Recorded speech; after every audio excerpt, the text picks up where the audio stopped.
4 things that will keep you going, inshallah. 1, whether good or bad, Allah has a plan for me. The outcome happens and you say, Subhanallah, Allah has a plan for me.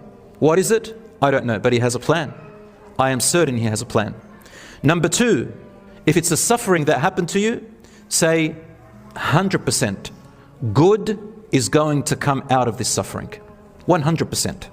Good is going to come out of this suffering I'm going through, and it will.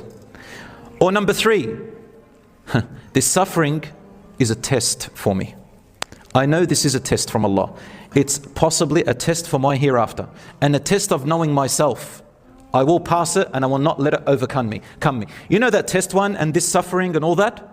The shaitan will come to you right at the point of your lowest point. They will come to you right at the point where the outcome happens. Sometimes you might think, oh, I expected more of an outcome. It didn't happen that way. The shaitan comes to you and says, I've got him. I've got him and her. I'm going to start whispering right now. What do they whisper? You missed out on this, man. You could have done that. You're a failure. You had this opportunity. Your friend does it. You missed out. What are you doing?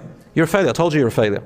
You would have been whispering like that. Or if you failed, says, I told you you're not good. You sat there relying on Allah, making all your dua and everything, and you did everything that it needs and you still failed. You're a loser. Why do you even rely on God? There's no such thing as God. The shaitan will get you right there, brothers and sisters, right there. Sometimes the shaitan will come to you and say, pray more, pray more.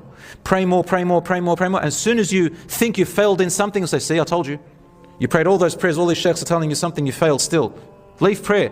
Right there is where the shaitan uses vulnerability. But guess what, brothers and sisters? The shaitan has no power over you. The Quran says this, that on the Day of Judgment, Allah subhanahu wa ta'ala says, قَالَ قَرِينُهُ رَبَّنَا مَا أَطْغَيْتُهُ وَلَكِنْ كَانَ فِي ضَلَالٍ بَعِيدٍ. His own or her own shaitan that is born with him, the qareen, will say on the Day of Judgment, oh my Lord, I did not make them go astray. But he or she was too far.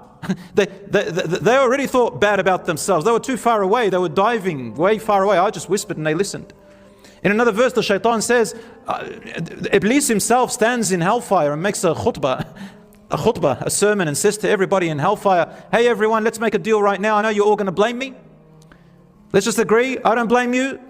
You don't blame me. Every man to himself. I just called you and you listened. So don't hold anything against me, man. I had no power over you. Wallahi, the shaitan will say that. So you have power over yourself, brothers and sisters.